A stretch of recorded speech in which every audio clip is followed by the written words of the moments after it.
বিসমিল্লাহির রহমানির রহিম।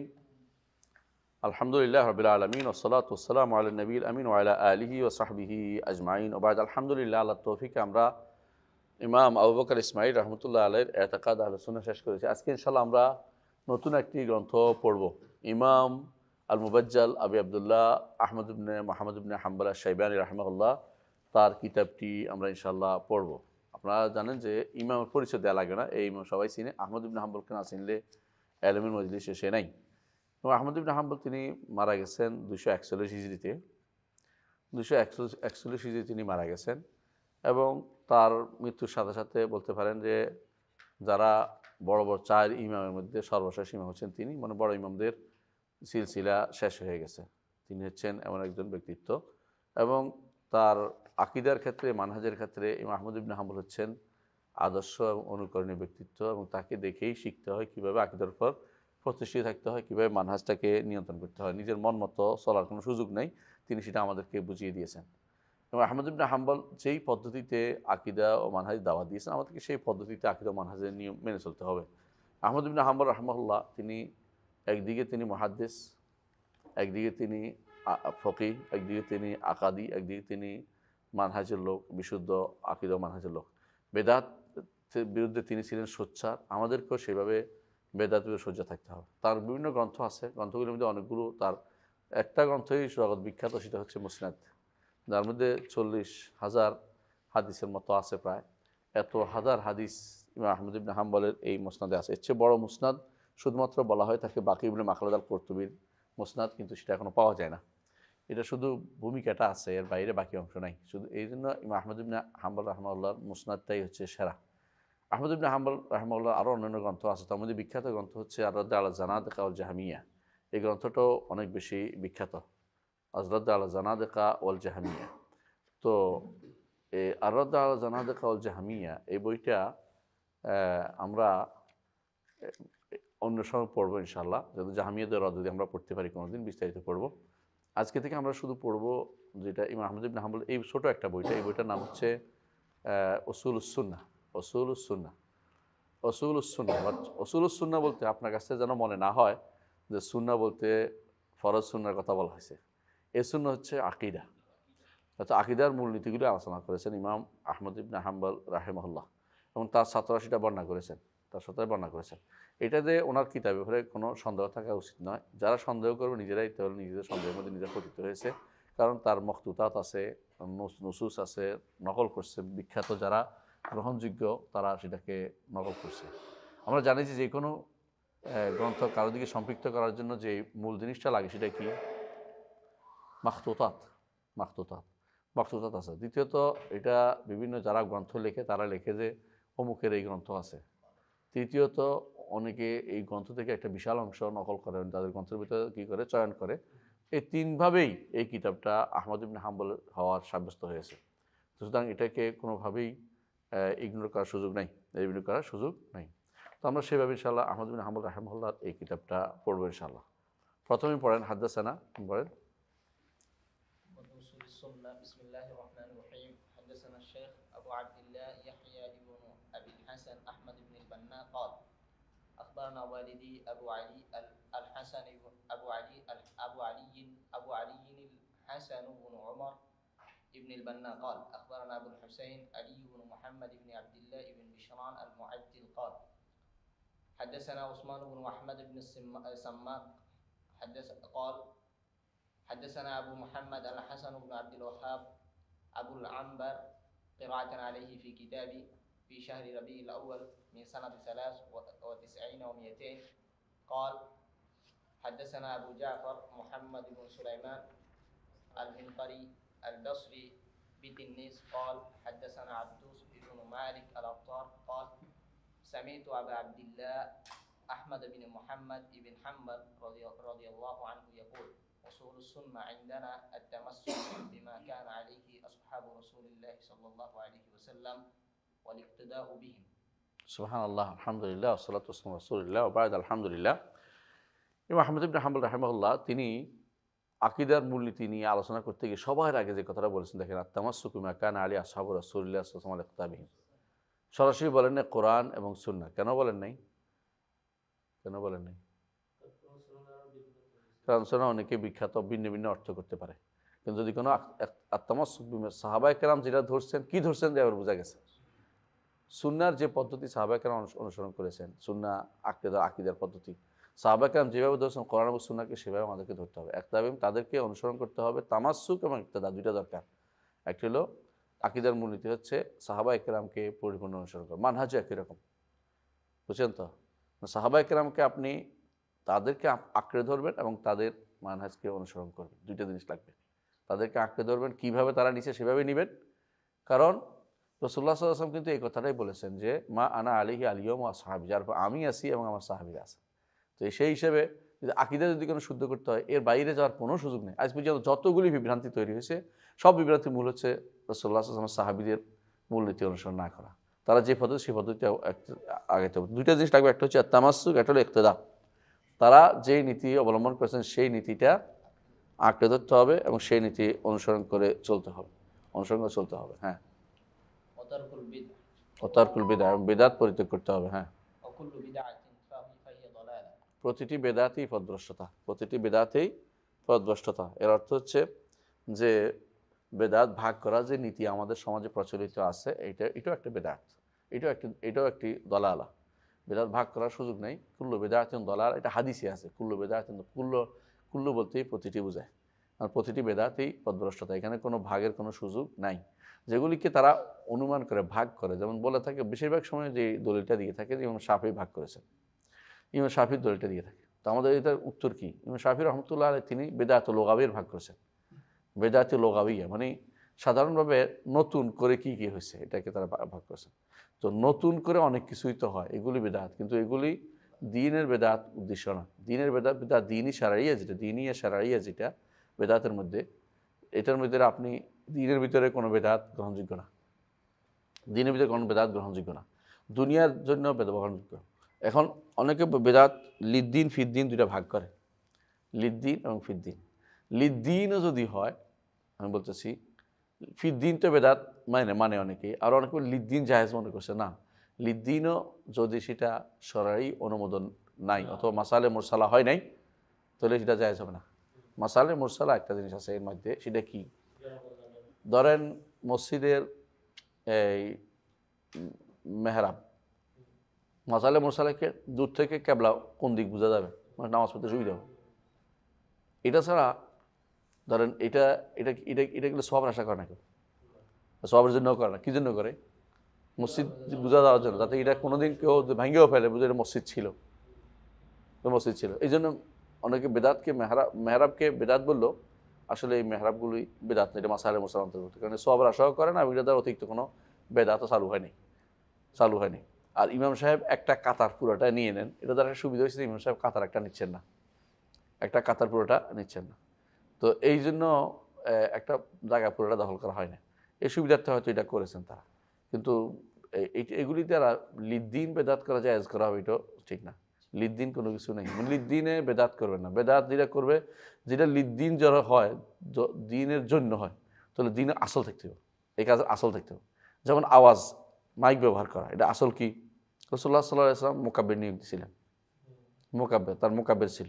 তাহলে রাসূলুল্লাহ দিনের ইয়াসায়, যেটাকে বলা হয় দিনের চাওয়া, তাকাদা হচ্ছে এটা, চাওয়া হচ্ছে এটা যে আওয়াজ বড় হোক। আওয়াজ বড়ার জন্য এখন কি করছে? মাইক ব্যবহার করছে, এটা জায়েজ আছে, কথা বুঝে আসছে। কিন্তু ফিদ্দিন যদি কোনো হয়, অনেকে ফিদ্দিন যদি দাবি করে এরকম, যে লিদ্দিন যদি দাবি করে যে আমরা এখানে কোনোভাবে মানুষ আনতে পারতেছি না, গান গাওয়া শুরু করলে মানুষ আসবে, এরপর আমরা আওয়াজ শুরু করে দেবো, এটা তো লিদ্দিন হয়, কিন্তু এটা গ্রহণ করা যাবে না, কথা বুঝছেন তো? লিদ্দিন ফিদ্দিন কোনোটাই বলা যাবে না। কুল্লু বিদআতিন দালালা, এটাই কথা। যতক্ষণ কোনো কিছু যদি হয়, বৈধতা আসে, তো এক জায়গা দিয়ে আসবে। এটা কোনটা? মাসালে মুরসালা হচ্ছে এমন সব মাসলাহা স্বার্থ যেটা শরীয়তে মুলগা করে নাই বা সেটাকে শরীয়ত বলে ঘোষণা করে নাই। একটা হচ্ছে শরীয়তে নির্দেশ দিয়েছে এটা করতে, এটা হলো মাসালে মাতলুবা, শরীয়তের নির্দেশ। শরীয়তের প্রতিটি অর্ডারে এরকম, শরীয়তের প্রতিটি অর্ডারই হচ্ছে কি, সব প্রতিটি অর্ডার হচ্ছে মাসলাহা রাজেহা, প্রতিটি অর্ডারই মাসলাহা মামুরা। আরেকটা যে শরীয়তে যেগুলো নিষেধ করেছে সবগুলি মাসলাহা কি, মুলগা, মানে বাতিল মাসলাহা। শরীয়তে বাতিল আর অর্ডারকৃত দুইটার মাঝখানে একটা হচ্ছে মাসালে মুরসালা, অর্থাৎ এটা অর্ডারও হয় নাই, নিষেধ হয়নি, কিন্তু এটা দ্বারা কি আছে, জনস্বার্থ আছে বা ইসলামের একটা স্বার্থ দেখা যাচ্ছে, এতে কোনো ক্ষতির কিছু আসছে না, এমন জিনিসটা যদি পাওয়া যায় সেটা বলে মাসালে মুরসালা। আর মাসালে মুরসালা খুবই গুরুত্বপূর্ণ এক সাবজেক্ট। আপনার যদি কোনোদিন একটা বই আছে শেখ মোহাম্মদ আমিন শানকিতি রাহিমাহুল্লাহ, একটা ভালো বই আছে, আল মাসলাহাতুল মুরসালা অথবা আল মাসালেহুল মুরসালা নামে, এই নামে বই আছে, ছোট্ট বই, মদিনী ছাপাইছে, নেটে পাই যাবেন, ইনশাআল্লাহ পড়ে ফেলবেন, অল্প বই, কিন্তু যদি কোনো আপনি এটা ধারণ করতে পারেন, উসুল ফিকহ পুরোটাই আপনার নখ দর্পণে চলে আসবে। ছোট বই, উসুল ফিকহ পুরোটাই আপনার নখ দর্পণে চলে আসবে, ছোট একটা বই, হয়তো 10-12 পৃষ্ঠা, কিন্তু আপনি যদি এটা পড়তে পারেন ভালো করে, আপনার উসুল ফিকহ পড়ার জন্য বড় বড় বই কাটা লাগবে না, আপনি সহজে উসুল ফিকহ বুঝে ফেলবেন।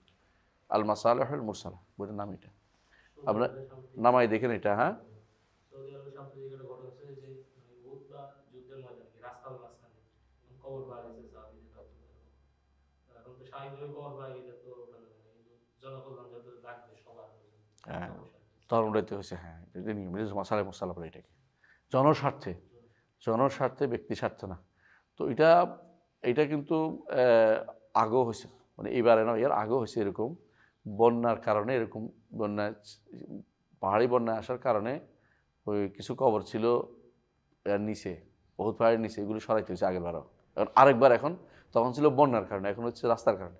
তো এই জনস্বার্থ হচ্ছে আলাদা। হ্যাঁ, তো মাসালে মুরসালা এই কাজগুলি যদি কোনো বৈধতা আসে, অনেক সময় এই জনস্বার্থ দেখে বৈধতা আসে, এগুলি তখন বেদাতও বলা যায় না, কারণ জনস্বার্থ তো অনেক কিছুতেই দিতে হয়। তো জনস্বার্থটা যদি নিষিদ্ধ হয় সরাসরি, তাহলে করা যাবে না।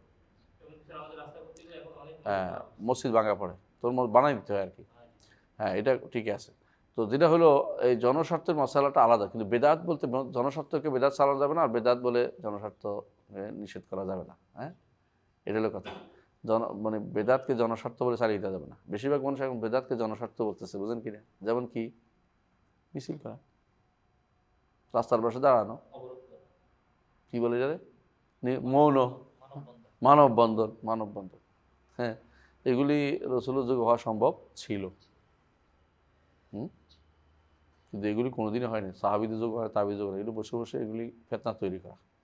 আমাদের গোড়া গলত, গোড়া মানে হলো এই পুরো সিস্টেমটাই গলত, পুরো সিস্টেমটাই পরিবর্তন করা দরকার। সিস্টেমটা হচ্ছে কাফেরদের দেখানো পদ্ধতি। আমরা লং মার্চ করি, অনেকে লং মার্চ করি, কাফেরদের পদ্ধতি, এগুলি ইসলাম অনুমোদন করে না। কথা বুঝছেন? এগুলি জনস্বার্থ বলে চালানো যাবে না। এগুলি আপনি যেটা করতেছেন এটা হচ্ছে আপনি ব্যস্ত, আপনি এটা বিপদে পড়ে করতেছেন, এটা বলেন, কিন্তু জায়েজ রূপ দিয়েন না। আপনি যেটা করতেছেন বলেন যে এটা ভুল হচ্ছে, কিন্তু আমার কাছে আর কোনো পথ নেই, বা আমি আটকে গেছি, কিন্তু জায়েজের রূপ দিয়েন না। আপনার গুনার অনুভূতি আপনার মধ্যে থাকুক যে গুনাহ করতেছেন।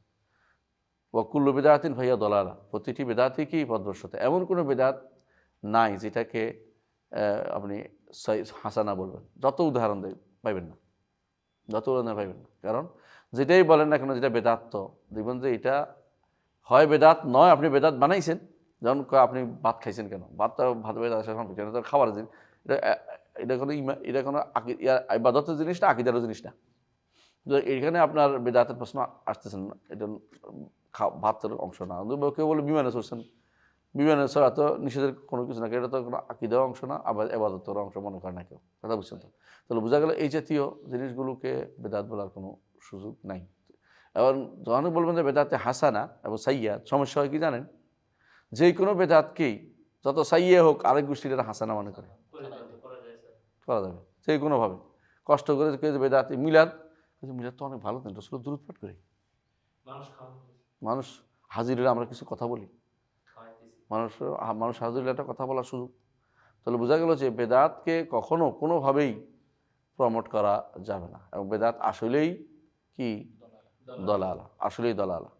তবে ওয়াসাইল যেগুলো আছে, ওয়াসাইল যদি শরীয়, ওয়াসাইল একটা জিনিস আছে, ওয়াসাইল যদি কোনো শরীয়ত এটাকে নিষেধ না করে থাকে, শরীয়তের নো নাই, সেটাকে শুধুমাত্র প্রমোট করা যাবে। ওয়াসাইল যদি কোনো শরীয়তের নো না থাকে, কোনোভাবে শরীয়তে সেটার প্রমাণ পাওয়া গেলে যেটা নিষেধ, তাহলে এটা করা যাবে না।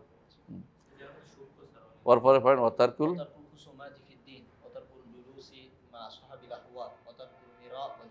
তিনটা জিনিস গুরুত্বপূর্ণ, এই তিনটা জিনিস খুবই গুরুত্বপূর্ণ বর্তমান সময়ে। খুসুমাত ফিদ্দিন, অর্থাৎ ঝগড়া করবেন আপনি, যেটা বলে মোনাজারা করবেন, এটা নিষিদ্ধ। ইসলামে কোনো মোনাজারা সিস্টেম নাই। এখন যেগুলি করতেছে আমাদের তথাকথিত সালাফি ভাইরা, বা আহলে হাদিস ভাইরা জায়গায় জায়গায় কেবল শুধু মোনাজার লাগাই দেয়, হানাফি ভাইরা মোনাজার লাগাই দেয়, এগুলো ইসলামের মধ্যে নাই, এগুলো কোনোদিন ছিলই না। রাসূলুল্লাহ সাল্লাল্লাহু আলাইহি ওয়াসাল্লাম সাহাবীরা যেহেতু মোনাজারা করতেন না, হক কথা বলতেন, না মানলে দায়িত্ব তার শেষ, এরপর দায়িত্ব হচ্ছে রাষ্ট্রের। রাষ্ট্র না মানলে দায়িত্ব তারা বহন করবে। কথা কি, আমি কারোর উপরে দারোগা হয়ে আসি নাই, আর কারোর জন্য আমি ক্ষমতাবান হয়ে আসি না।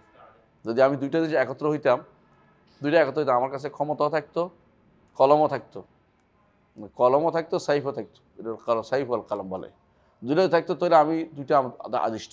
রাসূলুল্লাহ সাল্লাল্লাহু আলাইহি ওয়াসাল্লাম দুইটাতে আদিষ্ট, সাহাবায়ে কেরাম দুইটাতে, খলিফাতুল মুসলিমিনরা দুইটাতে আদিষ্ট ছিলেন। একদিকে তারা কলম, একদিকে তারা সাইফ, কলমেরও মালিক, সাইফেরও মালিক। কিন্তু আমার যেটা একটা আছে, একটা নাই, আমি যেটা পারি এটা করবো, এটাকে আমি বলার দায়িত্ব। কিন্তু আমি মোনাজারা করে তাকে কী করবো, হ্যাঁ আলোচনা চলবে, তাকে বোঝানোর চেষ্টা করব, হ্যাঁ, কিন্তু সে না বুঝলে আমার দায়িত্ব আদায় শেষ, আমি হুজ্জত কায়েম করবো, প্রমাণ প্রতিষ্ঠা করবো, এরপর সে নিলে, না নিলে আমার কিছু করার নেই, আলহামদুলিল্লাহ আমার দায়িত্ব আমি আদায় করেছি। কথা বুঝছেন? তাহলে বোঝা গেল যে খুসুমাত ফিদ্দিন, দিনের মধ্যে ঝগড়া লাগিয়ে দেয়া, এটা কোনোদিনও কি নয়, বৈধতা নেই। আমরা উদাহরণ দিয়ে থাকি ইমাম মালিক রহমতুল্লাহ ঘটনা, মনে আছে তো? কি বলছিলেন তিনি?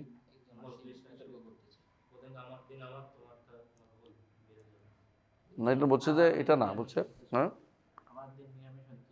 আমাদের সাথে এটা, হ্যাঁ তোমার কিন্তু তুমি অসন্তোষ, তুমি চিন্তা করো, এটা নিয়ে ঝগড়া করো।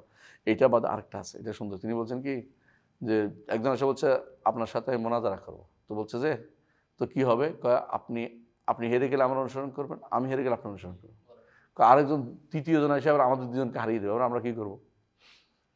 আমরা দুজন ওনার অনুসরণ করবো, তাহলে ওরা আরেকজন হারিয়ে দেবে, তুই কী করবো? ওর অনুসরণ করবো। তো দিন হচ্ছে শুধু পোল্ট্রি মারা, মানে ঘুরে ঘুরে কেবল এরে অনুসরণ করবে, এরে বাদ দিবে, এরে বাদ দিবে, এই চিন্তা সারাদিন বসে থাকবে, তাই তো? মানে কীভাবে, এটা নয়, বরং আমাদের কাছে আলহামদুলিল্লাহ কিতাবুল্লাহ ওয়া সুন্নাত রাসূলি সাল্লাল্লাহু আলাইহি ওয়াসাল্লাম, আমরা কোরআন এবং সুন্নাহ দিয়ে দলিল দেবো, আকল দিয়ে না, বোঝানোর চেষ্টা করবো, কোরআন সুন্নাহ দিয়ে সলফে সালিন আসাদ দিয়ে, কোরআন সুন্নাহ সলফে সালিন যে ব্যবস্থা সেভাবে বুঝাবো। না বুঝলে আলহামদুলিল্লাহ আমার দায়িত্ব শেষ, আমার দায়িত্ব শেষ। এর মধ্যে আমি যদি ক্ষমতার অধিকারী হই, তো তারা দায়িত্ব না মানলে তারা যুদ্ধ করার ক্ষমতা আমার আছে। যেমন করছে কে? আলী ইবনে আবি তালিব রাদিয়াল্লাহু আনহু। প্রথমে বুঝাইছেন, শুনে নাই, তারপরে কী করছেন? যুদ্ধ করছেন। কিন্তু এই যুদ্ধ তো অন্যরা করতে বাধ্য নন, যারা হাতে ক্ষমতা নেই। তাহলে বোঝা গেল তারকুল খুসুমাত ফিদ্দিন গুরুত্বপূর্ণ একটা সাবজেক্ট। এটা এমন একটা সাবজেক্ট, এটার কারণে অনেক সময় আপনি না করার, এই খুসুমাত অনেকে চায়, বসে বসে তারা একটা খুলবে, একটা ওয়েবসাইট খুলবে, অথবা একটা যেমন ফেস দ্য পিপল খুলছে, শয়তানি করা বসে বসে। ফেস দ্য পিপল আমার উপর কি শয়তানি করছে বসে, মানে সে কী করছে, শয়তানগুলো, এগুলো শয়তান বসে বসে কী করে, ওই অমুকে টেনে নিয়ে আসে, ডিবেট নিয়ে আসে, মাঝখানে বসে বসে মজা মারে। এর ময়লাগুলো সারা দুনিয়া করছে। সজল রোশনের এই ময়লা কেউ জানতো না, যেটা খুবই ছোট্ট বরবাদ হয়ে গেছে। মানুষ বেদাতিদেরকে যত বেশি লাই দিবে তত সমস্যা, আমাদের আহলে সুন্নাতের সমস্যা হয়। যে হাদিস অস্বীকার করতো, সন্দেহ মানুষ জানতো না, কি সন্দেহে হাদিস অস্বীকার করছে। এখন সে সুযোগ পাইছে অমুকের সাথে বসার, তমুকের সাথে বসার, এখন কি করছে, সন্দেহগুলি সে ছাড়িয়ে দিচ্ছে। এখন সে আমি বিজয়ী, হে জিতছে, হে জিতছে, আসলে উভয়ে ঠকছে।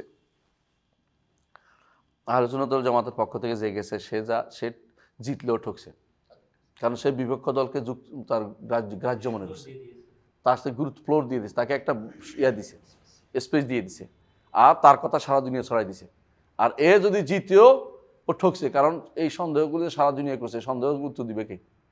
সে তো অর্ধেক উত্তর দিতে পারে নাই, সে তো সব উত্তর দিতে পারে নাই। অনেকের মনে সন্দেহটা ঢুকে, ব্যাধি সংক্রামক, স্বাস্থ্য নয়, বলে না ব্যাধি সংক্রামক, মানে ব্যাধিটাই সবাই সংক্রমণ করে, স্বাস্থ্য ভালো, স্বাস্থ্য কিন্তু সংক্রমণ করে না, ব্যাধিটাই মানুষের মতের ভিতরে ঢুকে। তাহলে তোর খুসুমাত ফিদ্দিন, যেটা মানে দিনের ভিতরে এরকম ঝগড়া মধ্যে বসে যাওয়া, এটা শরীয়তে অনুমোদিত না। যদি বলেন যে ঝগড়া করবো, ঝগড়া করার কিছু নেই, আমার কোরআন হাদিস স্পষ্ট আছে, আপনি শুনেন, আমাদের আলোচনা শুনেন, বই পড়েন, কথা বলে আপনি বই পড়েন, ওখানে উত্তরটা লিখে ফেলেন। রহমান আরশে উঠেছেন, ঝগড়া করার জায়গা না, এটা কী করতে হইব? এর বিরুদ্ধে আপনি একটা বই লিখে ফেলেন, রদ করে একটা বই লিখে ফেলেন বড় করে, যে অমুকের বক্তব্য নিব না কেন, ওটা নিব না কেন। কিন্তু একজনের কথা না, মানে কতজনের কথা আছে? হ্যাঁ,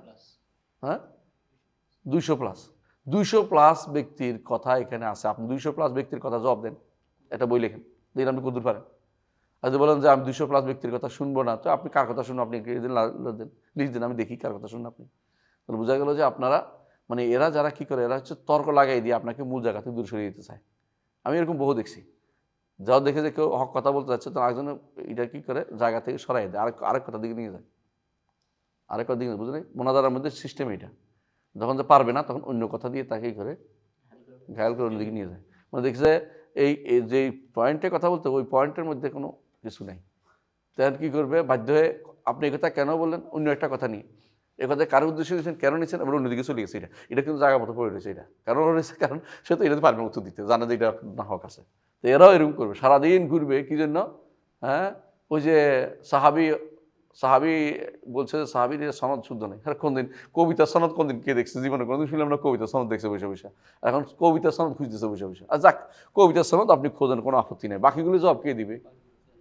আর কোনো কথা নেই, মানুষদেরকে বিভ্রান্ত করতেছে কবিতার সনদ খুঁজা। হ্যাঁ, আর মানুষ বিভ্রান্ত করতেছে কি, ওইটা দোষ দেখাইয়া। কি দোষ? কি দেহবাদটা কি জিনিস এটাও বুঝাইতে পারবে না সে। দেহবাদ কি জিনিস বুঝাতে তার ক্ষমতা নেই। তো দেহবাদী বলতে থাকবে সারাদিন। এগুলি তো আগে থেকেই প্ল্যান করা জিনিস, কীভাবে কোনটা দিয়ে মানুষদেরকে ছড়ানো। ইবনে তাইমিয়া রাহমাতুল্লাহ সুন্দর বলেছেন যে বাতিল কেমনে প্রসার লাভ করে। বিশেষ করে বাতিল প্রসার লাভের কারণ হচ্ছে বাতিলের মুখটা বেশি, 1 নম্বর। 2 মানে এটা খুব বাতিলের মুখ খুব চলে। 2 নম্বর হচ্ছে বাতিলের অনেক আওয়ান আছে, সাহায্যকারী আছে, মানে তাদের অনেক সাহায্যকারী আছে, মানে অনেকগুলো সাহায্যকারী তারা পায়। হ্যাঁ, 3 নম্বর হচ্ছে বাতিলের মাদারেস আছে, অনেক কি আছে, মাদারেস, মানে অনেকগুলো তাদের কি আছে, শিক্ষায়তন আছে। এর বিপরীতে আহলে সুন্নাত শিক্ষায়তনগুলো একেবারেই সীমিত। আপনি আশ্চর্য হবেন, আমাদের এক বন্ধু বলছে, কয় যে নাহু সরফের যারা করে, এই নাহু সরফ বই না, নাহু সরফ যারা আলোচনা করে, নাহু সরফ শিখায়, কয় যে একখানে ঢুকছি নাহু সরফ শিখে 2500 ছাত্র নাহু সরফ শিখতে বসছে। আপনি কয়জন পড়ান? এরকম দেখলে মাঝে মধ্যে আমাদের কি হয়, নিজেদের মধ্যে আসে, আমরা কি করব। এই যে আমরা একটা মাদ্রাসায় দেখতে গেছি, দেখি তো আশেপাশে মাদ্রাসা যেগুলি, এক একটা যে কি অবস্থা, ছাত্র যা আছে গিলে ফেলতে পারবে আমার মাদ্রাসা ছাত্রগুলিকে। তখন মনে হয় যে আমি কি করবো, আমার এই ছোটোখাটো বিশাল ফেতনার মধ্যে আমার যদি আমি কি করবো, এরকম অবস্থা তৈরি হয়ে যায় মানুষের মনের ভিতরে। কিন্তু আমি তো আমার দায়িত্ব পালন করতেছি আল্লাহর কাছে, এটাই বলি যে আল্লাহ আমি যতটুকু পারছি ওটুকু, আদুল্লাহ আমি উদলি বেদালুই, আমার বালতি আমি ফেলছি যদ্দূর পারি। কিন্তু যেটা করতে পারবো না সেটা হচ্ছে আমি তো আর সব করতে পারবো না, কিন্তু যতটুকু আমি করতে এটুকু আমি করি আলহামদুলিল্লাহ। কিন্তু বাতিলের অনেক মাদারেস, এই জন্য। আর এর বিপরীতে যারা সহি আকীদা ও মানহাজ, যারা তাদের সাহায্যকারী কম, এদের সাহায্যকারী কম। আর আরেকটা জিনিস উনি বলছেন যে মানুষ এটার উপরে বড় হয়েছে, বাতিল এটার উপর বড় হয়েছে, বুঝো তো, তারা বাতিলের উপরেই বড় হয়েছে। এবং তারা বড় হয়েছে এবং আশেপাশের মানুষদেরকে এটা দিয়ে প্রসার করে দিচ্ছে। মানুষের মনের ভিতরে মতো আসল হয়ে গেছে যে এটাই শুদ্ধ। এটা বোঝানো কঠিন তাদেরকে, যে কোনো নতুন কিছু আসলে মানুষ এমনিতেই নিতে চায় না। এই যে এই সমস্ত কারণে বাতিল কিন্তু ভালো করে বসছে। তো এখন এই অবস্থায় আমাদের খুসুমাত দিয়ে আগানো যাবে না, কারণ বাতিলের মুখ বেশি। আমাদের সবচেয়ে বেশি দরকার দলিল, যেটা বলছে রাসূলুল্লাহ সাল্লাল্লাহু আলাইহি ওয়াসাল্লাম এদেরকে কি বলছে এই জন্য, আর তয়ফাতুল মানসুরা, মনসুরা কেন, তয়ফা মনসুরা কেন, তয়ফা মনসুরা বিল আদিল্লাতুল বারাহিন, কারণ দলিল দিক থেকে অনেক সময় তাদের হয়তো রাষ্ট্র থাকবে না, এখনো নাই যেমন, তাহলে কিন্তু আদিল্লাহ বারাহিন দিয়ে এরা সেরা, প্রমাণ প্রতিষ্ঠা দিক থেকে ওরা সেরা। হ্যাঁ, তাহলে 1 নম্বর কাজ এটা করতে হবে, কখনো খুসুমাত ঝগড়ায় লিপ্ত হওয়া যাবে না, কখনো ঝগড়া যাওয়া যাবে না। বুঝে আসছে, ওদের সাথে ঝগড়ার দরকার নাই, বিতর্ক থেকে ওদের সাথে বসাই হচ্ছে অপমানজনক। এই জন্য ইবনে সিরিন রাহমাতুল্লাহর কাছে একজন বসছিলেন, তিনি বলছেন কি, তুমি বসলে আমি উঠে যাবো, এটা হচ্ছে নিয়ম। আপনি তাদের সাথে বসার কোনো সুযোগ মনে করেন না।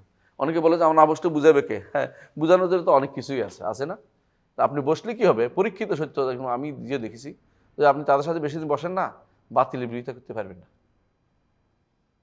কোনোভাবেই তাদের সাথে বাতিল বিরোধিতা করতে পারবে না। এটা হলো তারকিল জুলুস মা আসহাবিল আহওয়া, বেদাতের সাথে বসলে বাতিল বিরোধিতা করতে পারবেন না, সাহসী হইতে পারবেন না। কারণ আপনার মনে হবে এরাও তো মুসলিম, এদেরও তো একটা কথা বলার আছে। এমনকি শিয়াদের সাথে বসলে আপনি এর মনে হবে এত ফেলে দেওয়ার কি আছে, ওরাও তো একটা কিছু। কাদিয়ানি হলে আপনার কাছে মনে হবে ওরাও তো রফিয়েদান করে, ওরাও তো জোর আমিন বলে। মানে আপনার কাছে তখন একটা নতুন কিছু, মানে কিছু তো বাদ দেওয়া যায় না, কিছু তো আছে একেবারে, মানে বাতিল যত বাতিলই হোক আপনার কাছে নতুন কিছু একটা ভালো লেগে বসতে পারে। এই জন্য কোনোভাবেই আসহাবুল আহওয়ার সাথে বসবেন না। আরেকটা কারণ আসহাবুল আহওয়ার সাথে বসবেন না, সেটা কি? অন্যরা ডকুমেন্ট মনে করবে, অন্যরা এটাকে ডকুমেন্ট মনে করবে। আমরা জানি যে ইমাম আবু যর আল হারবি, বুঝছেন তো, তিনি যেই কারণে আশারি হয়ে গেছিলেন। কি কারণ?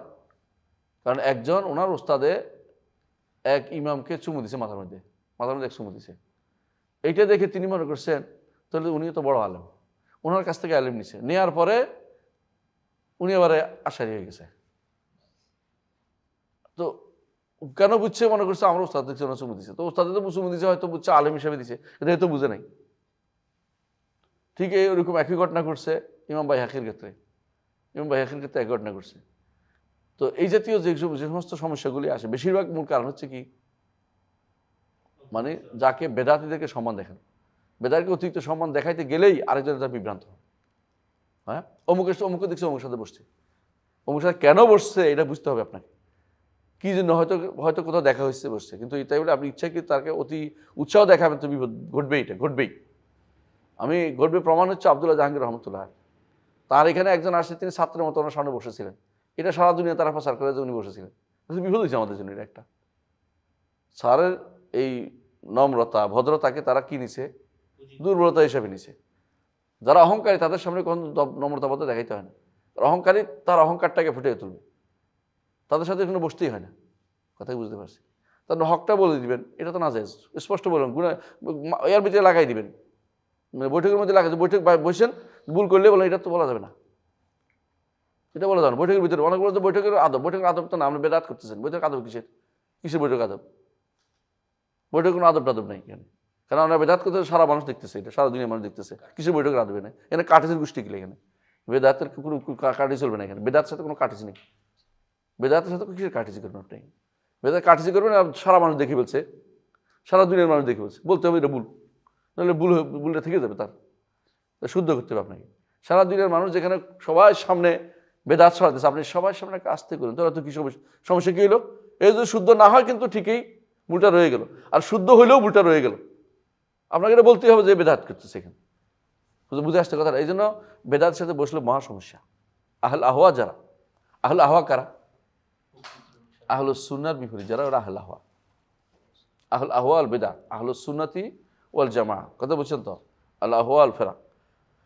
আরেকটা তর্কুল মেরা ওয়াল জিদাল, ঝগড়া বন্ধ করতে হবে, তো একটু প্রথমটা এটার মধ্যে পার্থক্য কি হলো? খুসুমাত ফিদ্দিন, দিন নিয়ে ঝগড়া কি? এটা কি? এই বলে এই রাসূলুল্লাহ সাল্লাল্লাহু আলাইহি ওয়াসাল্লাম একদিন বের হয়েছেন, দেখলেন যে কি নিয়ে তারা তাকদীর নিয়ে আলোচনা করতেছেন, একজন এটা বলে, একজন এটা বলে, এটা বলে। রাসূল বলছে এটা হলো খুসুমাত ফিদ্দিন, দিনের বিষয় নিয়ে স্পষ্ট থাকার পরেও পরস্পরকে কিভাবে ঠকাতে হবে। যেমন আমাদের অনেক সময় কি নিয়ে দেয়, হ্যাঁ, কয় যে বেদাতের ব্যাপারে দুই ভাগ করে দেয়, বেদাতে হাসানার পক্ষ, সাইয়ার পক্ষ। এটা সমস্যা, এটা জায়েজ নেই। কেন? আপনি যে হাসানার পক্ষ জিতে যা, হ্যাঁ, সাইয়া যে সমস্ত যুক্তি দিচ্ছে এগুলো বিপদ, আর যদি সাইয়া জিতে যায় তো মহাবিপদ। এই জাতীয় জায়গাতে এই সমস্ত ইয়া দেওয়া জায়েজ নেই, খুসুমাত ফিদ্দিন জায়েজ নেই। আরেকটা এখানেও তর্ক মিরাওয়াল জিদাল হচ্ছে, এটা হলো দিনের বিষয় না, শুধু একটা বিষয় নিয়ে ঝগড়া শুরু হয়েছে, মানে দিনের কোনো নির্দিষ্ট বিষয় নেই, যে কোনো জিনিস নিয়ে, কেমন কালাম শাস্ত্র নিয়ে শুরু হয়েছে, মানতে এইটা ওইটা এগুলি কোনোভাবেই গ্রহণযোগ্য না। মান্তেকের মধ্যে অনেকগুলো জিনিস আছে, এগুলো কোনোভাবেই গ্রহণযোগ্য না। ধরেন আর্দের জওহার, আর্দ কি জিনিস?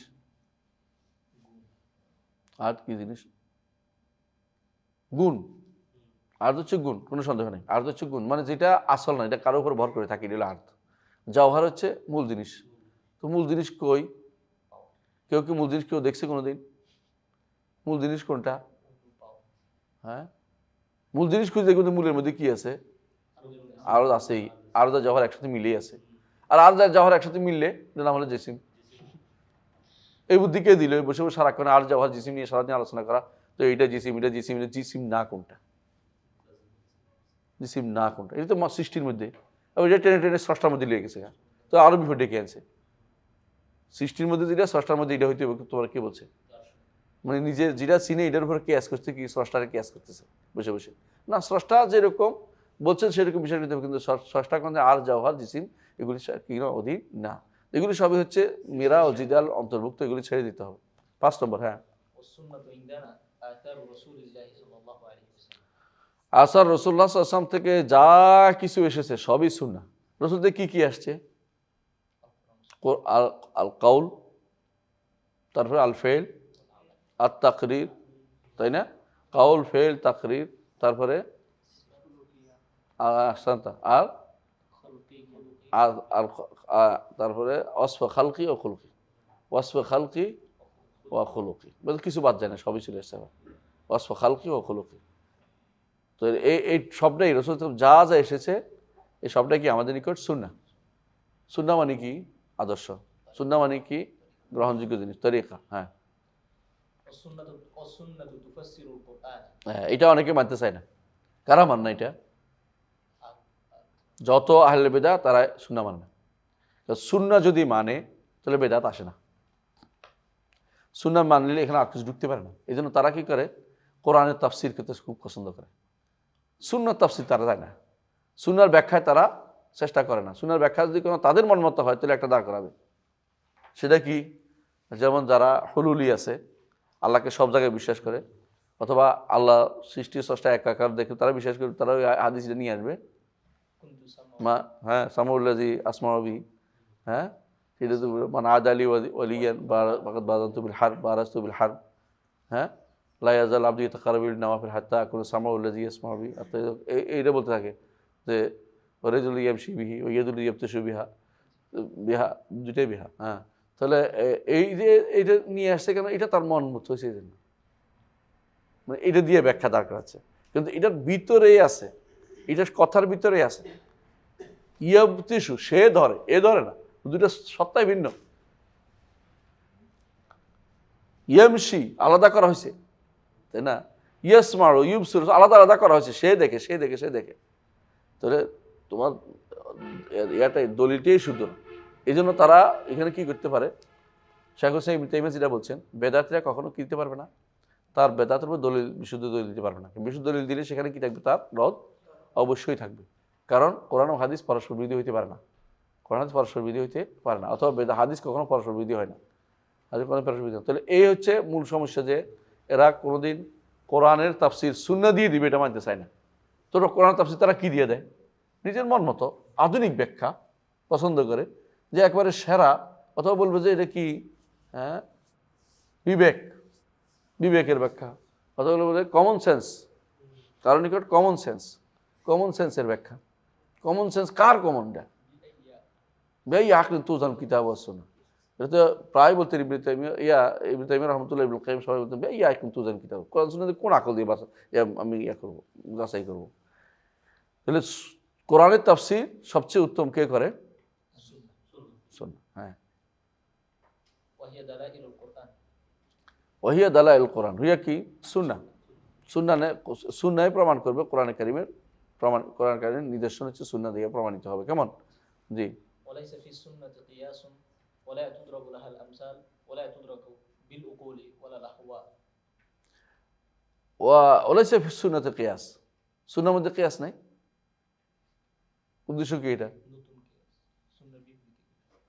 ওলা তুদাবুল হাল আমসাল, হ্যাঁ, সুন্নাহর বিপরীতে কিয়াস করা যাবে না, এর উদ্দেশ্য এটা। ওলা তুদাবুল হাল আমসাল, সুন্নাতের উদাহরণ দিয়ে সুন্নতকে কি করা যাবে না? বাদ দেওয়ার সুযোগ নাই, বাদ দেওয়ার সুযোগ নেই। ওলা তুদারকু বিল উকুল ওয়াল আহওয়া, সুন্নাহর সব কি আকল দিয়েও পাওয়া যায় না, প্রবৃত্তি দিয়েও পাওয়া যায় না। সুন্নাহ কিভাবে নিতে হয় বলতেছে, ওয়াইন্নামা হুয়া وإنما هو الاتباع ইত্তিবা ওয়া তারকিল হাওয়া। সুন্নাহ হচ্ছে অনুসরণের নাম। সুন্নাহ কি করতে হবে? অনুসরণ করতে হবে, অনুসরণ করতে হবে। উদাহরণ দিয়ে দিয়ে বাদ দিতে পারবে না। যে উদাহরণ দিয়ে বুঝেন কি, এটা কেন বললো, এটা তো তৈলে এই সমস্যাকে, তৈলে অন্যদের এটা হয় না কেন, এই জাতীয় কথা বলা যাবে না। সুন্নাহ অনুসরণ করার নাম। কেমন? সুন্নাহ কবর আযাবের কথা বলছে, তাই না? কারণ আমি কবর খুলে দেখছি, আযাব দেখিনি, এটা বলা যাবে না, উদাহরণ দেওয়া যাবে না। বুঝে আসছে? হ্যাঁ, তো কি করতে হবে? অনুসরণ করতে হবে যে হ্যাঁ সুন্নাহ কবর আযাব আছে। ওয়ালাল ওয়াতারকুল হাওয়া, প্রবৃত্তি পরিত্যাগ করা। প্রবৃত্তি পরিত্যাগ করে দলিল কি? কোরআন আল্লাহ তাআলা বলছেন, হ্যাঁ, ولا تتبع ওলা তাত্তাবি'হা ফায়াদুল্লাকা আন সাবিলিল্লাহ।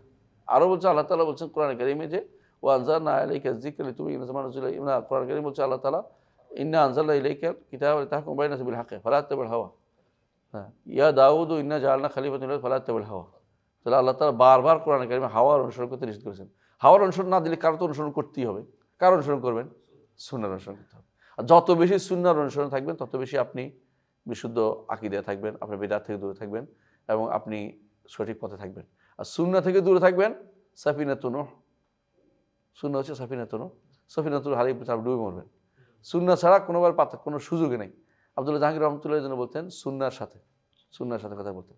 কারণ সুন্নাহ আসলেই আপনার জন্য, সুন্নাহ আপনাকে পথ দেখাবে। কারণ অন্যগুলি আপনি ভুল অর্থ করতে পারে, সুন্নাহ দিয়ে ভুল অর্থ দিকে নেওয়া যায় না। সুন্নাহ করে পয়েন্ট আপনাকে শিখিয়ে দেবে এই কাজটা করতে হবে। সালাত আদায় করার বিষয়টা মুরাদ বিন আমজাদ কি বলছে? সালাত আদায় বলছেন তো? সালাত করে ওয়াজারাতুল ইত্তিসালাত সৌদি আরবে দেখে আসছি। ইত্তিসালাত মানে হলো সংযোগ। হ্যাঁ, সংযোগ, বুঝেন না? সংযোগ। তো আল্লাহর সাথে সংযোগ স্থাপন করে আমাদের সালাত আদায় করা। সুন্নাহ যদি বলতো মানে সালাতের নাম কি রাসূল যেভাবে পড়ছেন কি দিয়া? বিত্তাকবীর শুরু, বিত্তাসলিম শেষ করেছেন। তাহরিম ওয়াত তাকবীর ও তাহলিল ওয়াত তাসলিম। তাহলে এটা হইতেও মাঝখানে যেটা আমল করছে এগুলো করতে হবে। উল্টাপাল্টা করে বসে থাকলে হইব না। কিন্তু সুন্নাহ মানবে না তারা, তাহলে কোরআন অপেক্ষা দাঁড় করাই দিবে। কথা বুঝছেন তো? এই জন্য সুন্নাহকে অবশ্যই অবশ্যম্ভাবী। এই জন্য আমাদের নাম হচ্ছে আহলুস সুন্নাহ। আহলুস সুন্নাহ গুরুত্বপূর্ণ নাম। সুন্নাহ অনুসরণ না করলে আপনি বিপদে পড়ে যাবেন। জি।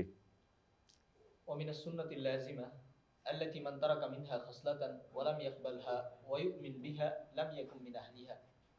হ্যাঁ, এখন এতক্ষণ পর্যন্ত যেটা বলছে সুন্নাহটা মৌলিক নীতি প্রতিষ্ঠা করেছে কে? আহমদ হাবিব রহমতুল্লাহ। এটাই হচ্ছে মূল কথা, যে আপনাকে কথা বলার আগে আমি কোন পদ্ধতিতে চলবো এটা বলা। এখনও যেমন খেত্তা করে, মানুষ খেত্তা করে না, কর্ম পরিকল্পনা করে। আহমদ হাবিব রহমাল্লাহ আকীদার বিষয়ে আলোচনা, মূল বিষয় আলোচনা আগে কীভাবে চলতে হবে মাথাটা ঠিক করছে আগে। আপনি হয়তো বলেন, সবাই তো বলে, যারা বেদাতিরা সবাই উদাহরণ বলে যে আল্লাহর উপর ঈমান রাখি। কিন্তু ঈমান শব্দটার অর্থ আগে ঠিক করতে হবে, যে ঈমান কীভাবে বুঝবো। ঈমান বুঝবো কি দিয়া? বিমা কানা আলাইহি আসহাবুর রাসূল। দলিল পাইন আমানু বিমিসলিমা আমানতুম বিহি ফাকাদ ইহতাদাউ। দলিল এটা সাহাবায়ে কেরামের পদ্ধতিতে আপনাকে ঈমান আনতে হবে। কেমন? তার জিদাল ছেড়তে হবে, কারণ জিদাল সাহাবায়ে কেরামের মানা ছিল না। বুঝে আসছে প্রত্যেকটা। এবং কোরআনের তাফসীর সাহাবায়ে কেরাম সুন্নতের আলোয় করতে হবে। এবং কোরআন তাফসীর লাগবেই লাগবে। কোরআন তাফসীর এই জন্য সব বলে দিছে তা না।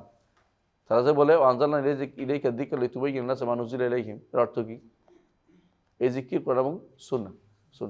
তো কোরআন সুন্নাহ দুটোই আল্লাহ তাআলা সুন্নাহ দিয়ে কি করছেন? কোরআন তাফসীর করে দিয়েছেন, আলহামদুলিল্লাহ। এবং যারা বলে যে মা ফাররাতনা ফিল কিতাবি মিন শাই, এই কিতাব বলতে কি বুঝেছে? লহে মাহফুজ। এই কিতাব বলতে কোরআন কারীম বুঝায় নাই। বুঝে গেছে লহে মাহফুজ কোনো কিছু বাদ দিয়ে বুঝেছে। কিন্তু এরা কি করে? সারাই করে কিতাব বলতে কোরআনে তো সবই আছে। আল্লাহ বলছে মা ফাররাতনা ফিল কিতাবি মিন শাই। হ্যাঁ, বুঝেই নেই। আগে পিছিয়ে বুঝলে বুঝতে দেরি লহে মাহফুজের কথা বলছে, এটা কোরআন কারীমের কথা বলে নাই। তো এটা নিজে ভুল নিয়ে এসে ভুলের উপরে ব্যাখ্যা করতেছে। কিন্তু এই জন্য সুন্নাহ হচ্ছে আমাদের জন্য, মানুষের জন্য কি সাফিনাতুন। এটার উপর যদি কোনো কেউ উঠে বাঁচবে, এটা নাহলে ডুববে। তাহলে এই জন্য বলছে এতগুলি যেহেতু বলছে নীতি, এগুলি বলছে নীতিগুলোর মূল কথা হচ্ছে এটা, যে সামনে আলোচিত হবে যতগুলি হবে অনুকরণ করবেন। কি করবেন না? কোনো কেয়াস ডালবেন না, কোনো উদাহরণ দিবেন না, কোনো আকল লাগাবেন না, কোনো প্রবৃত্তির অনুসরণ করবেন না। সামনে যেগুলি আসছে যেগুলি কি করবেন? হ্যাঁ, শুনবেন এবং মানবেন। ইন্নামা কানা কাউলুল মুমিনিনা ইযা দুউ ইলাল্লাহি ওয়া রাসূলিহি ইয়াকুলু সামি'না ওয়া আতা'না। শুনলাম এবং মানলাম। এই নীতি অবলম্বন করতে হবে আপনাকে, যে অন্তর থেকে মেনে নিতে হবে। যদি না নেন তাহলে আপনি সুন্নাহর অনুসারী হবেন না, অর্থাৎ আহলুস সুন্নাহ হবেন না। আহলুস সুন্নাহ হবেন না। কথা বুঝছেন? আহলুস সুন্নাহ এই শব্দটা এই জন্য বেশি ব্যাপক। কারণ আহলুস সুন্নাহ বললে দুইটাই বোঝায়। আহলুস সুন্নাহ বলতে আকীদাও বোঝায়, আবার মানহাজও বোঝায়, এবং রাসূলের আদর্শও বোঝায় একসাথে। আহলুল হাদিস বললে আকীদা বোঝায় না। হ্যাঁ, আকীদা আহলুল হাদিস আকীদা শুদ্ধ এই হিসেবে বোঝায়, এটা সালাতের মানে বোঝায়। কিন্তু মৌলিকভাবে সুন্নাহ বললে বেশি ব্যাপক। কারণ সুন্নাহ বলতে সালাফরা আহলুস সুন্নাহ বেশি ব্যবহার করেছেন। বিশেষ করে ইয়ারা এই সালাত, বিশেষ করে সাহাবায়ে কেরাম আহলুস সুন্নাহ ব্যবহার করেছেন। সাহাবায়ে কেরাম থেকে আহলুস সুন্নাহ শব্দ সাব্যস্ত আছে। আমরা নিষেধ করতেছি না, বলছি ব্যাপক বেশি শব্দটা। কেন? এটার মাধ্যমে আপনি আকীদাও বুঝাচ্ছেন, কারণ সুন্নাত তো বেদাতে বিপরীত, আর সুন্না রসুলের আদর্শ সুন্না হিসাবে আসছে, অনেকগুলো সুন্না রসুল যা যা যা আছে সবই সুন্না, তো এইটাও সুন্না, এটা হিসাবে হাদিস এবং সুন্না একই জিনিস। কিন্তু সুন্না যদি বলেন তখন বেদাতের বিরুদ্ধে যখন আসে তখন আর হাদিস আসতেছে না, তখন আসবে কি সুন্নাই আসতেছে। তো সুন্না এই দিক থেকেও ব্যাপক, এটাই ব্যাপক। আর সুন্না বলার উদ্দেশ্য হচ্ছে যে আলাইকুম বে সুন্নতি ও সুন্নত এইভাবে আসছে, হাদিসেও আসছে, এই জন্য আহলুস সুন্নাহ নামটা বেশি সুন্দর অন্যগুলির চেয়ে। অন্যগুলি বলবেন কেন, বলবেন যে আহলুস সুন্নাহ যারা সত্যিকার অনুসারী তারা হচ্ছে আহলুল হাদিস, এই জন্য কোনো সমস্যা নেই, বুঝে আসছে কথা। সত্যিকার আহলুস সুন্নাহ যারা তারাই হচ্ছে আহলুল হাদিস, কারণ আহলুল হাদিসে আহলুস সুন্নাহ দাবিদার তো সেরা দুনিয়া ভর্তি, কিন্তু আহলুল হাদিসের দাবিদার আবার বেদাত করবে। তাহলে সুবিধা হচ্ছে এটা যে আপনি যে আহলুস সুন্নাহ বলে দেখবেন যে সিটাগাং একজন আহলুস সুন্নাহ আছে, এরা কি করে কবর পূজা করে, দুনিয়া সব বেদাত করে, নিজের করে সুন্নি সুন্নিয়ত কায়েম করতেছে, সুন্নিয়ত কায়েম করতেছে। এই জন্য দুইটারে দুইটা সাইড আমরা উল্লেখ করলাম, বুঝে নিন জিনিসটা। জি, তাহলে সুন্নাতুল লাযিমা, যে সমস্ত সুন্নাহ আপনাকে মেনে চলতে হবে, আদর্শ আপনাকে মেনে চলতে হবে, তার কোনো কিছু ছাড়া যাবে না, সব নিতে হবে। যদি ঈমান না আনেন এর উপরে তাহলে আপনি আহলুস সুন্নাহ হইতে পারবেন না। এর মধ্যে শুরু করেছে 1 নম্বর দিয়ে ঈমান বিল কাদের দিয়ে। কেন বলেন তো? তখনকার সমস্যা সবচেয়ে বেশি ছিল তাকদীরের মাসালা, তাকদীরের মাসালা ভুল ছিল, এই জন্য। জি, পড়েন। আল ঈমানু বিল কদরি খাইরিহি ওয়া শাররিহি ওয়াত তাসদীকু বিল আহাদিসি ফি ওয়াল ঈমানু বিহা লা ইউকালু লিমা ওয়ালা কাইফা ইন্নামা হুয়া তাসদীক ওয়াল ঈমানু বিহা।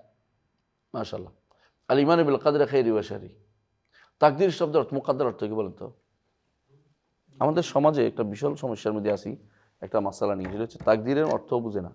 তাকদীর অর্থ তো নির্ধারণ, নির্ধারণ, তাকদীর শব্দের অর্থ তো নির্ধারণ।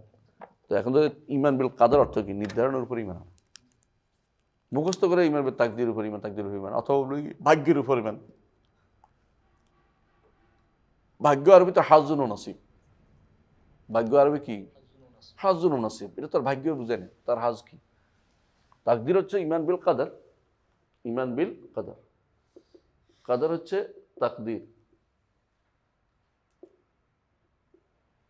কাদ্দারা ইউকাদ্দিরু তাকদীর অর্থ কি? কোনো কিছু নির্ধারণ করা। এই নির্ধারণ করার অর্থ কি? আল্লাহ তাআলা সবই নির্ধারণ করেছেন, ভালো মন্দ সবই নির্ধারণ করেছেন, রোগ ব্যাধি সবই নির্ধারণ করেছেন, ঈমানদার কাফের সবই নির্ধারণ করেছেন, জান্নাতি জাহান্নামী সবই নির্ধারণ করেছেন। এবং তিনি কি নির্ধারণ করেছেন? তিনি কি নির্ধারণ করেছেন? এটা কার জন্য? সবার জন্য, শুধু শুধু মানুষের জন্য না, মানুষ, জিন, পশু পাখি, গাছপালা, সমস্ত প্রতি সৃষ্টির জন্য তিনি একটা কি করেছেন? নির্ধারণ করেছেন। এই নির্ধারণ করেছেন, যা তিনি নির্ধারণ করেছেন তা তিনি জানেন না? আবার জানার পরেও তিনি কি করেছেন? লিখে রেখেছেন।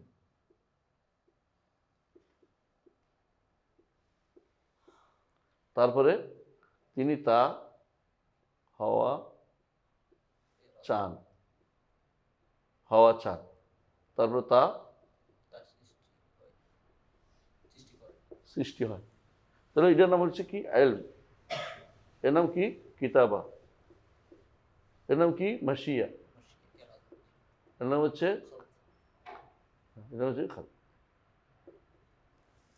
চারটা স্তর। এটা সবটি নির্ধারণের সাথে সম্পৃক্ত। কিন্তু মনে করেন আল্লাহ নির্ধারণ করেন নাই, বা নির্ধারণ বাকি রয়েছে, বা এখনো কি রয়েছে, হ্যাঁ এখনো, হ্যাঁ বান্দা নির্ধারণ করে, অথবা মনে করলো যে আমরা করব বলে তিনি নির্ধারণ করেছেন। সুবহানাল্লাহ, মানে এটা ফালতু কথাবার্তা। আচ্ছা বলেন তো, আল্লাহ নির্ধারণ করার সময় আমরা ছিলাম না? শুধু আমাদেরটা নাকি অন্যগুলিও আল্লাহ নির্ধারণ করার সময় জিজ্ঞাসা করছেন? আচ্ছা বলতে পারে যে মানুষ করবো বললাম ছিলাম মানুষ করবো, তো জিনের ব্যাপারে এরকম, তাই না? গরুর ব্যাপারে, গরু করবে বলে আল্লাহ নির্ধারণ করছে না? গাছের ব্যাপারে, গাছ উঠবে বলে আল্লাহ নির্ধারণ করছে, হইল কথাটা? মানে এগুলো কি? কোনো প্রভাব নেই আল্লাহর লেখার, আল্লাহর নির্ধারণের কোনো প্রভাব নেই। তাহলে মানে এটা উল্টে গেছে কথাটা, এটা কোনো পাগলও বলবে না। তাহলে একটা অনুপরমাণু, একটা যে কোনো জিনিসের একটা আল্লাহ নির্ধারিত না সব কিছু, ওগুলিও আল্লাহ দুনিয়াতে আসবে বলে আল্লাহ নির্ধারণ করছে না? আল্লাহ আল্লাহ নির্ধারণ করছে বলেই তো আসছে, উল্টে গেল কেমনে? কারণ তারা সবাই কি দিয়ে আক্রান্ত জানেন? কাদারিয়াদের মতবাদের আক্রান্ত। তারা মনে করে এটা যে আল্লাহ তো মানুষ তো তাহলে মজবুর হয়ে গেল। মজবুর বুঝছেন? বাধ্য হয়ে গেল। মানুষ বাধ্য এই কথাটা, মানুষ বা সৃষ্টি বাধ্য এই কথাটা বলা যাবে না। কেন বলা যাবে না? আদবের খেলাফ, নিঃসন্দেহে আদবের খেলাফ, এটা বাস্তবতার বিরোধী। কারণ সবাই বুঝতে পারে যে কোনো বাধ্য কাকে বলে। বাধ্য বলে এটাই আর কিছু করার ছিল না, তার সব তো বাধা। আপনার বাধ্য রাখছে, এটা হলো বাধ্য। তো আপনি বাধা না, তো আপনার হাত নাড়তেছে, উঠতেছে, আপনার বাধ্য কোথায়? হ্যাঁ, আপনাকে কি করতে হবে নির্ধারণ করে দিছে, আপনি এটাই করবেন, যাইতে পারবেন না, এটা বাধ্য। কিন্তু কি করবে নির্ধারণ করছে তিনি বলে নাই, আপনাকে বলছে চলতে, আপনি চলতেছেন, খুঁজতেছেন, হ্যাঁ, কিন্তু বলেন নাই আপনাকে। আপনি দুইটা জায়গা দেখাই দিছে, পথ দেখাইছে, ভালো মন্দ দুইটা দেখাইছে, নবী পাঠাইছে, রাসূল পাঠাইছে, নেক আমল করার জন্য ওয়াজ আসছে, সব আসছে। এরপরে আপনি যে বলেন যে না, আমি তো কি ছিলাম, বাধ্য ছিলাম। বাধ্য তো আপনি বুঝতে পারেন না। কখন বুঝছেন বাধ্যর কথাটা? হ্যাঁ, মৃত্যুর পরে, ঘটনা ঘটার পরে, মৃত্যুর পরে বুঝছেন। যদি ইমানদার হন, যে আপনি ইমানদারের লেখা ছিল না, অথবা কাফের হইলে বুঝবেন যে আপনি কুফুরিতে আপনার লেখা ছিল। এর আগে বুঝতে পারবেন না। আপনার দায়িত্ব কিন্তু কী করা, মালু ফাকুলুন মুয়াসসারুন লিমা খুলিকা লাহু। সাহাবায়ে এই কথাই প্রশ্ন করতে, ইয়া রাসূলুল্লাহ, আমরা যে এখন যা করি তা কি এখন ঘটে না আগে নির্ধারিত হয়েছে? রাসূল বলছে আগে সব নির্ধারিত। জাফাল কালাম, কলম শুকিয়ে গেছে লিখে, তুমি যা করবে সব লেখা হয়েছে, তো আমরা কাজ করবো কেন? আমার তো নিচে লেখা হয়েছে। রাসূল কি উত্তর দিচ্ছেন? তোমার দায়িত্ব আল্লাহ কি লিখছে এটা খোঁজা না, তোমার দায়িত্ব মালু, কাজ করে যাও। তুমি চেষ্টা করো ভালো দিকে যাইতে, তাহলে তুমি যদি ভালো দিতে পারো, কুল্লুন সায়রুন ইলামা ইলামা ইলামা কুতিবা লাহু, যেটা তার জন্য লেখা হয়েছে ওই দিকেই যাবে সে। তোমার তাকদিরে তোমার যা লেখা হয়েছে ওইদিকে যেতে পারবো, তুমি ভালো দিকে যাওয়ার চেষ্টা করো। এখন যদি বলে যে আমি ভালো দিকে যেতে পারছি না, কি উত্তর দিবেন? চেষ্টা করো, তবে ইস্তেগফার করো। কেন তোমার সমস্যা হচ্ছে? কান্নাকাটি করো, দেখবে যাইতে পারতেছো। আর যদি না যাইয়ে বলে যে আল্লাহ আমার নেয় না কেন, তুই চেষ্টা কর, বলে আল্লাহ আমাকে এই হেদায়েত দেয় না কেন, হেদায়েতের জন্য দোয়া কর, মসজিদে আয়, দেখবি হেদায়েত পাইবি। আয় চলে, এখন তো সময় আছে, শেষ নিঃশ্বাস আসা পর্যন্ত সময় আছে। হ্যাঁ, দোয়া হয়তো তাই লেখা আছে, দোয়া কর, তুই দোয়া কর।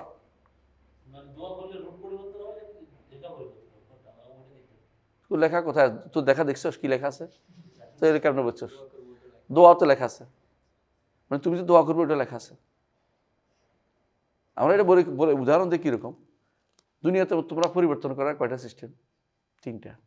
একটা কি, হাত দিয়ে পরিবর্তন করে ফেলি, অথবা অনুরোধ করে করি, অথবা কি করি, খুশি করে দিই তার, তাই তো?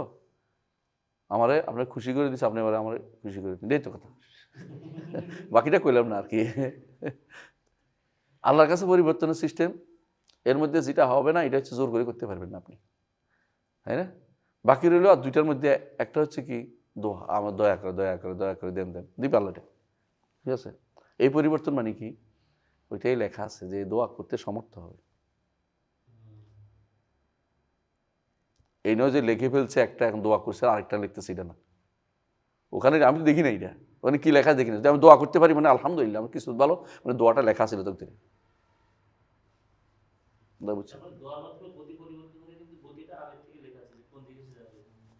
কোনো কিছু অপরিবর্তন না। তোর কথার কথা, রসুল ইব্রাহিম আলাইহিস সালাম দোয়া করছে যে আল্লাহ যেন আমার বংশে একটা সন্তান দেয়, যে নবী দেয়, যে নবী দিয়ে এটা হয় বনবাস, তাই না? এখন যদি ধরো ইব্রাহিম আলাইহিস সালাম দিকে তাকে আরো সামনে দেখেন, ইব্রাহিম আলাইহিস সালাম তিনি দোয়া করছে। এখন যদি তুমি মনে করো যে ইব্রাহিম আলাইহিস সালাম দোয়া করার আগে তো আল্লাহ এটা লেখে না, তাহলে তুমি ভুল বুঝছো। দোয়াটাও লিখছে, এবং দোয়া যারা যিনি আসবেন তারটাও লিখছে। ইব্রাহিম আলাইহিস সালামের দোয়া যারা আসছেন কে, মুহাম্মদ রাসূলুল্লাহ সাল্লাল্লাহু আলাইহি ওয়াসাল্লাম, তার তাকদীর লেখে নাই। এখন যদি তুমি বলো যে দোয়ার আগে লেখে নাই, তাহলে মুহাম্মদ সাল্লাল্লাহু আলাইহি ওয়াসাল্লাম তাকদীর লেখা হয়নি, দোয়ার পর দিন লেখা হয়েছে হয়, এটা তো শুদ্ধ না। কারণ তার তাকদীর তো আগেও 50,000 বছর আগে লিখে বলছে আল্লাহ তাআলা। তো তোমার অর্থ হলো বুঝতে হবে এটাই যে তাকদীর মুকাদ্দার, সবই লিখিত, কথা বুঝছো? তো আমি দোয়া করতে পারি, এটা ওমর রাদিয়াল্লাহু আনহু বক্তব্যটা মনে রাখবে। তিনি কি বলছিলেন? আমি দোয়া কবুলের চিন্তা করতেছি না। আমি দোয়া করার চিন্তা করতেছি, দোয়া করতে পারি কি না চিন্তা করতেছি। দোয়া যদি করতে পারি ফাতা মাল ইজাবা, তাহলে তো ওখানে কবুল আছেই। মানে দোয়া করতে পারাটা হচ্ছে বড় জিনিস। আমি এই জন্য আমার দায়িত্ব নয় তাকদিরে কি আছে খোঁজা, আমার দায়িত্ব আছে ভালো কাজ করে যাওয়া, দোয়া করা। পরিবর্তনের জন্য একটা সুরত আছে কি করা, দোয়া। আরেকটা আছে কি, সেলাতুর রহমান। মানে কি, আমি দিছি আপনার পছন্দ জায়গায়, আমি দিছি আপনিও আমার দেন, এটা আর কি, খুশি করে দিলাম আল্লাহরে। দান, সদাকা, আর সদকা তারুদ্দুল বেলা, কারো তো এটাই না, আপনার পছন্দের জায়গায় দিছি আপনিও আমার একটু সহযোগিতা করেন। এটা স্যার কোনো পরিবর্তনের কোনো সিস্টেম নাই, কথা বুঝতে পারছি। এটা যদি বুঝেন তো ভালো বুঝছেন, নইলে আপনি বুঝবেন না, কেমন পর্যন্ত তাকদীর বুঝতে পারবেন। অর্থাৎ আপনাকে বিশ্বাস করতে হবে প্রতিটি মানুষ তার সব লেখা আছে, ঈমান এবং কুফর এবং লেখা। এই জন্য রাসূলুল্লাহ সাল্লাল্লাহু আলাইহি ওয়াসাল্লাম বলছেন লেখা হয় কি, শাকিউন আও সাঈদ, শাকিউন আও সাঈদ, রিজকুহু ওয়া আজালুহু ওয়া আমালুহু। আমালুহু পরেও শাকিউন ও সাঈদ আলাদা। আমল তো একটা, আমলও লেখে। আবার শাকিউন ও সাঈদ, কটুকু শাকাওয়াত আছে না, সাঈদ, সে কি শাকি হবে না সাঈদ হবে, এটাও লেখা আছে। তাহলে আপনি এখন কেন করতেছেন, কেন করতেছেন এই জন্য আমি জানি না তো কোনটা লেখা আছে। আমি চেষ্টা করবো আমি সবসময় কেন আল্লাহ যেন আমার কেবল সাঈদ বানায়, সৌভাগ্যশালী বানায়। ওদিকে হাঁটলে আল্লাহ আমাকে উল্টো দিকে দিবেন না। কারণ বান্দা যদি এক বিগত আসে আল্লাহ এক হাত আসেন, বন্দা যদি কোনো এক হাত আসে আল্লাহ এক বেড় আসেন তার কাছে, তার দিকে। বন্দা যদি কোনো এক বেড় আসে আল্লাহ তার দিকে দ্রুত আসেন, মানে এক হাঁটি আসেন আল্লাহ তার দিকে দ্রুত আসেন। হ্যাঁ, দ্রুত আসেন, দৌড়ে আসে বলেন না, দ্রুত আসেন। এই আশা কি, বন্দা যেমনি আসে এমনি, বন্দা কি দৌড়ে হাঁটে, দৌড়ায়, উদ্দেশ্য কি, নিয়মিত এগুলো হচ্ছে এই এই এরকম, এটা যে অর্থ করবেন ওটা একই অর্থ করবেন। বন্দা কিভাবে আসে, মাসাফা দিয়ে দৌড়ে না তো, অর্থাৎ কি ইমানের দিকে আসে, আমলের দিকে আসে, আল্লাহ তাআলা তেমনি ক্ষমা নিয়ে আসেন তার জন্য। এটাই হাদিসে আসছে যে তুমি যদি কোনো আমার দিকে, হ্যাঁ আমার দিকে একটু আসো, আমি তোমাকে মানে যত এ পর্যন্ত তোমাকে আমি ক্ষমা নিয়ে আসবো, এতটুকু যত গুণে তওবা নিয়ে আসবো আমি তোমাদের একটু ক্ষমা নিয়ে আসবো, ক্ষমা নিয়ে আসবো। এটা তো বুঝে যাচ্ছে। এটাকে যদি কোনো কেউ তাবিল, তো তাবিল না, এটা হ্যাঁ তাবিল বুঝেই নি। তাবিল কোনটা কয়, তাবিল তো ওইটার নাম যেটা নুসুস চায় না, ওইটা এটা নুসুসের দাবি, এটা নুসুস দাবিটাকে তাবিল বলার কোনো সুযোগ নাই। বুঝাতে পারছি কথাটা? তাই তাহলে আমরা এখন বুঝতে পারলাম যে যে ঈমান বিল কাদারটা বুঝে আসছে তো। ঈমান বিল কাদার খাইরি ওয়া শাররি, অর্থাৎ আল্লাহ তাআলা দুটাই লিখছেন, ভালো মন্দ দুটাই লিখছেন। কেউ নিজেকে ইচ্ছাকৃত মন্দটা নিজে চায়, ইচ্ছা মানে কেউ যদি বলে যে, কেউ যারা যে বলে আল্লাহ আমরা করবো বলে আল্লাহ লিখছে, এটা তো আমি কি চাই যে আমার হাত কেটে যাক, আমি কি চাই যে মাথা ব্যথা শুরু হয়ে যাক, তাহলে আল্লাহ লিখছে। এটা হাস্যকর কথা, কেউ চায় না এটা। তো এই কথাটা কত বড় ভুল আপনি বুঝতে পারেন। তা আল্লাহ লিখছে কেন, হ্যাঁ আল্লাহ লিখবে, কারণ আমরা দাস, দাসের নিজের কোনো অস্তিত্ব নেই। দাসকে যদি জান্নাত দেয় এহসান, দয়া। আর যদি কোনো দাসকে জাহান্নামে দেয় আদল, ইনসাফ। লা ইউসালু আম্মা ইয়াফআলু ওয়া হুম ইউসালুন, কোনো প্রশ্ন করার অধিকার কেউ রাখে না। এইটুকু বাইরে, এর বাইরে অন্যরকম বুঝার অর্থ হলো বিপদ ডেকে আনে। সলভে সালানি বই পড়লে আপনি এটা পাবেন। বিশেষ করে আপনি একটা বই পড়বেন, ইমাম আব্দুল্লাহ ইবনে ওয়াহাবের আল কাদার, আব্দুল্লাহ ইবনে ওয়াহাবের আল কাদার পড়েন, আপনি দেখবেন যে হুবহু আপনি এটা পাচ্ছেন।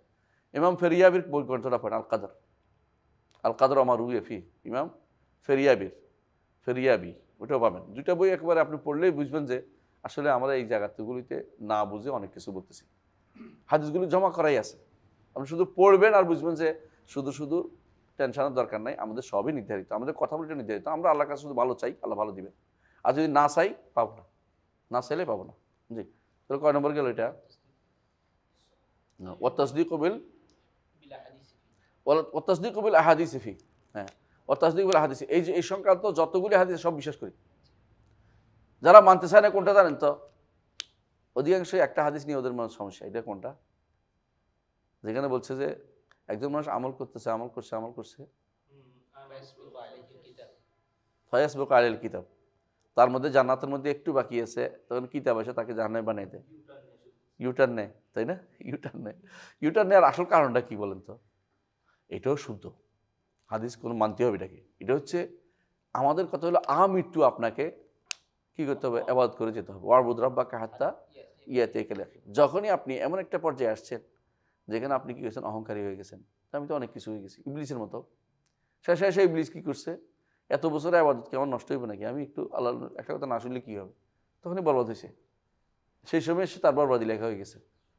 তো একটা মানুষ কখন মারা যেতে জানে না, কখন সে দিন বিরোধী কাজে, তখন সে যখন তার এই কাজটা যখন অহংকার জায়গায় চলে গেছে, আল্লাহর কথা মানবে না চলে গেছে, তখন সে বরবাদ। এই জন্য মৃত্যু পর্যন্ত আপনাকে বিনয় আল্লাহর কাছে কি একটু নিজেকে নত হিসেবে রাখতে হবে।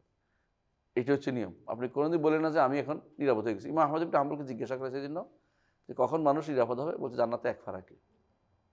জান্নাতে এক পা রাখলে, বাবার সাংঘাতিক কথা। উনি আরেকটু বেশি করে বলে দিচ্ছেন। নিরাপদ হওয়ার একবার বলার সুযোগ নেই যে আলহামদুলিল্লাহ আমি তো এখন একবার কিছু হয়ে গেছি, এটা বলার সুযোগ নেই। সবসময় ভয় থাকতে হবে। সাহাবায়ে কেরাম কেন ভয় করতেন? কুল্লুহুম কানু ইয়াখশাউনা নিফাকা আলা আনফুসিহিম। জান্নাতি হওয়ার পরেও নেফাকের ভয় করতেন সাহাবীরা, তাবেঈরা সবাই। কারণ কখন কি চলে আসে। কুলুবুল ইবাদি বাইনা উসবাইনি মিন আসহাবির রাহমানি কলবু কাইফা ইয়াশা ইয়া মুকাল্লিবাল কুলুব সাবিত কলবি আলা দীনিকা। প্রতিদিন বলতে থাকি ইহদিনাস সিরাতাল মুস্তাকিম। কারণ কখন পরিবর্তন হয় আমি জানি না, কেউ জানে না।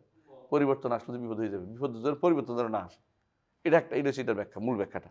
আরেকটা ব্যাখ্যা এখানে হাদিসের মধ্যে আছে একটা শব্দ, এটা অনেকেই উল্লেখ করে নাই। ফিমা ইয়াবদু লিন্নাস। যে ব্যক্তি জান্নাতের আমল করছে এটা মানুষের দৃষ্টিতে, বস্তুত সে কি ছিল না, মুখলেস ছিল না। আর যদি মুখলেস না থাকে তার জন্য আল্লাহ তাআলা, কারণ একটা ভালো আমল একটা ভালো আমলের জন্ম দেয়। অহংকারী করতো না, যদি কোনো তার প্রথম দিন থেকে তার মধ্যে একটা ভিন্ন রকমের চিন্তা আসছে। এটা কি কোনো অন্য উদ্দেশ্য ছিল, আমার তো করেই গেছে, কথা বুঝেন। ইমাম গাজালি রহমতুল্লাহ আলাইহি বলছেন, তিনি বলছেন যে আমি একজনের কাছে পড়ছি আমি যে 40 দিন পর্যন্ত কেউ তাকবীর উলাতে নামাজ পড়লে তার কি হবে, হিকমত বের হবে। তো আমি 40 দিন তাকবীরে নামাজ পড়ছি, হিকমত বের হয়নি। তো এক আলেমের কাছে বললাম যে আমার তো হিকমত বের হলো না। তো তুমি তো আল্লাহর উদ্দেশ্যে পড়া নাই, 40 দিন পর্যন্ত আল্লাহর উদ্দেশ্যে পড়তে হতো, হিকমত বের হতো। তুমি 40 দিন হিকমতের উদ্দেশ্যে পড়ছো, তো পাও নাই, আল্লাহ তোমার দেয় নাই রে। তোমার ভুলটা হয়েছে ওই জায়গায়। তো এরা যারা নামাজ তো পড়ছে উনিও, কিন্তু হিকমত পাওয়ার জন্য করছে। হ্যাঁ, এই জন্য ওটা পাওয়াটা হয়নি, হিকমত পাওয়ার জন্য হয় না। তিনি গল্পটা করছে উনি নিজের অথবা অন্য কারো হতে পারে, যাই হোক। তো উনি নিজেই লিখছেন। তো এই জন্য বোঝা গেল যে এখানেও দেখা যাচ্ছে যে ফিমা ইয়াবদুলিনা, মানুষের কাছে যদি সত্যি সত্যি তিনি আল্লাহর জন্য কাজ, আল্লাহ তাকে উল্টা দিকে ফিরে দেন। কারণ আল্লাহ তাআলা কেউ দিয়ে গিয়ে আসে, আল্লাহ তার দিকে এগিয়ে আসে না, আমরা হাদিসে পড়ছি। তো দুইটা বর্ণনা থেকে বোঝা গেল যে আল্লাহ তাআলার সুন্নাত এটা, যে কেউ যদি আল্লাহর দিকে আসেন কায়মনা বাক্যে এবং আল্লাহর পথে থাকেন, ইস্তেকামত থাকেন, ইন্নাল্লাযীনা ক্বালু রাব্বুনা আল্লাহ সুম্মা ইসতাকামু, আল্লাহ তাআলা তাকে তাতানাজ্জালু আলাইহিম মালায়েকা, ফেরেশতাদের পক্ষে সুসংবাদ তাদেরকে দিবেন। এটা হলো সহজ বুদ্ধি। এই ক্ষেত্রে কি ইমানুল কাদের বোঝার ক্ষেত্রে এখানে কোনোভাবেই ভুল বোঝার কোনো সুযোগ নাই। এর চেয়ে ভিন্ন যেটাই বুঝবেন আপনি বিভ্রান্তি নিয়ে আসবে, বলে দিলাম। এটাকে খেয়াল রাখবেন সহজে। লা ইউকালু লিমা, কি বলা যাবে না, কেন আল্লাহ কেন রোগ দিলেন, আল্লাহ কেন অসুখ দিলেন, আল্লাহ কেন পানি দিলেন, আল্লাহ কেন বৃষ্টি দিলেন, আল্লাহ কেন রোদ দিলেন, কেন কেন বললে শেষ। লা ইউসআলু আম্মা ইয়াফআলু হুম ইউসআলুন। বিশেষ করে নিজের ব্যাপারে কেনটা মানুষ দ্রুত বুঝতে পারে। কোনো একটা হলে আসলে আমার কারণটা বুঝছি, ওই দিন আমি আসলে বেশি বলে ফেলছি, এই জন্য বিপদটা বেশি আসছে। অনেক সময় মনে করে না যে ওই দিন এই কথা বলার কারণে মনে হয়েছে, বুঝতে পারে। আরেকজনের ব্যাপারে আপনি কেনটা কেন কইবেন। কেউ যদি বলে কেন আল্লাহ তাআলা এই ফেরাউন রে তওবা করার সুযোগ দিলেন না, হ্যাঁ, ওর চিন্তা আপনি মরে দেন, আপনি নিজে চিন্তা করেন নাকি। ফেরাউন রে আল্লাহ এটা দেখাইছে কি নজির হিসেবে, যাতে আমরা কোনোদিন ফেরাউন কেউ না হয়ে বসে দুনিয়ার বুকে। কিন্তু তারপরেও মানুষ ফেরাউন হয়ে যাচ্ছে, হচ্ছে না। এখন তো ফেরাউন দুনিয়া ভরে গেছে, ফেরাউন কি ফারায় না, দুনিয়া ভরে গেছে। আগে তো এক ফেরাউন ছিল, ফেরাউন বহুত। একজন ধরে নিয়ে চলে এসেছে আরেক দেশ থেকে, ফেরাউন কি কম না গিয়ে, বুঝে নাই। এক দেশের মানুষ ধরে এসেছে, এক রাজা একটা রাজা ধরে নিয়ে এসছে না একজন দেখছে কদিন আগে। এটা ফেরাউন হচ্ছে কম নিডে, এটা বড় ফেরাউন।